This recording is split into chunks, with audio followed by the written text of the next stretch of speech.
Hey folks, welcome to the 30 Days to Learn Adobe After Effects course. My name is Vincent Nguyen, and today in this really quick lesson, we're going to be discussing about rendering for final output. So you've created your animation, you've keyframed everything, you've applied effects, and you're pretty much ready and done to export your project to a shareable format so you can upload this video onto YouTube, Vimeo, or maybe even add it to your Premiere sequence and edit it further in there. But pretty much we're done with your animation here. I have a very basic animation where I just applied the Pixel Storm preset to a text layer.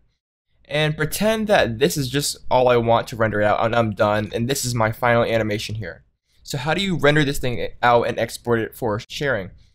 So the first thing you want to do is set your work area right here. As you see, I have these two big orange bars here, the time ruler up here. And you want to drag it to the time frame of your whole render. So for example, if I wanted to render this whole composition here and it's 10 seconds long, then I would set the time area for 10 seconds long right here.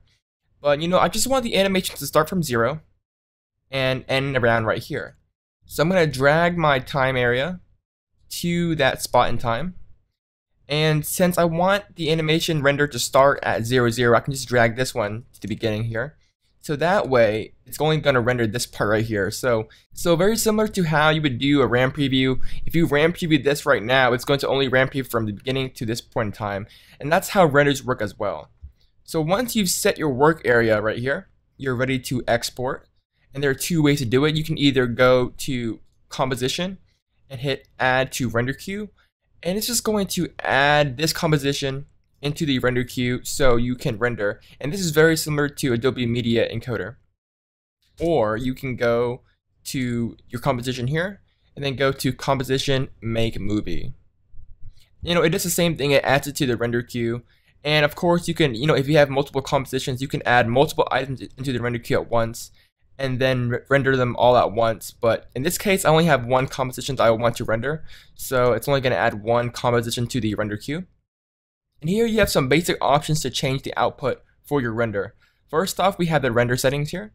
If you click on it, you have some basic information that you can change. For example, the quality of your animation. For this case, we want it to be high quality, so we're going to set the quality to best. Of course, the resolution to full here. So these are very similar to the previewing options in After Effects. But usually I just ignore this because most of the time these are pretty much set for you to ready to go. But of course, it's always nice to review all these things before you render. But the number one thing that I always change is the output module. Now by default, it's set to lossless. I'm going to click on it here. And I'm going to change these settings almost all the time when I render stuff out. And it just depends on what you're rendering it for. So right here in the format, you have tons and tons of format to choose from. Now 99% of the time, I'm always going to render in QuickTime just because it's a really friendly format. It supports all the major websites and stuff like that. And it's just really high quality. Now the format is set to QuickTime, but of course you can select whatever format you wish. And then I'm going to make sure that video output is checked, because if it's not checked, it's not going to render anything out. So I'm going to check the video output. And if I have any audio, I'm going to check the audio output as well, and set the format of the audio as well. So if you don't have this checked, you're not going to render any audio out. So make sure that you have this checked if you are rendering anything with audio. And of course you have the option to crop things out. I usually don't do this. And of course you can resize as well. But I'm going to stick to the video output for now. The channels, you have the option to render either the color channel over here, the RGB, or the actual transparency channel, the alpha channel, or you can render both. And this is great for transparency clips, maybe like lower thirds and such like that. But we'll get more into that later. But for now, most of the time RGB will do the trick. Depth set to millions of colors is fine. Color set to pre-multiplied or matted is fine. Now what I am going to change is the format option. And this is where your renders can take either hours or minutes, or your renders will be either 5 gigabytes or 5 megabytes. So it all just depends on the video codec you choose and the quality of your render here. So if you really want some really high quality renders, I would highly suggest animation here. Maybe you're uploading a Vimeo video, or maybe you need this thing to be as high as quality as possible and you're doing an animation. I highly recommend choosing the animation codec right here and set the quality to maybe about 95 or so. Now bear in mind that because this is a very high quality codec compression right here, and the quality is set to a pretty high value, the file for this render is going to be fairly high. Based from my experiences, maybe a 10-second clip or 10-second animation is going to be at least close to a gigabyte of size. So you may want to keep that in mind.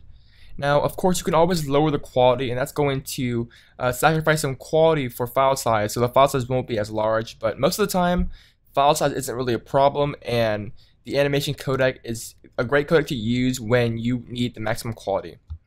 Now, if you're doing a lot of stuff for the web, I recommend H.264, a really nice, handy compression that you may be familiar with in Premiere. It does a really great job at compressing things with low file size while maintaining high quality, so H.264 is really great.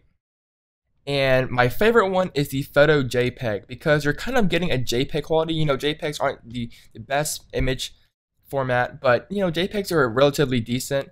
And you're pretty much rendering your video in a photo JPEG format, which is very low file size, but the quality stays relatively nice.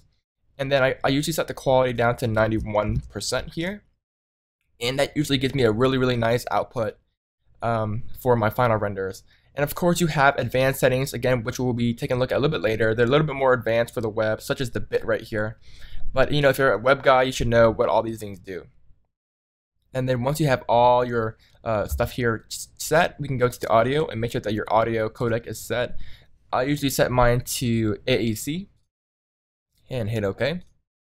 And then hit OK.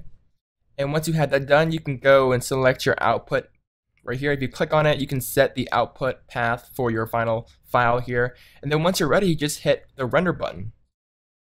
And it's going to render your scene here. And of course, you have the ability to pause the render here or stop or continue. And it's going to render out a file for your animation or project here. And then once you have that file, you can either bring it to Premiere or upload it straightly. But that's pretty much how you render something within Adobe After Effects. Fairly simple. Now in the next lesson, we're going to be taking a look at the type tools, the text panels, and some basic tracking and animators for text within Adobe After Effects. So that's pretty much it, guys. I'll see you guys in the next lesson. Bye, guys.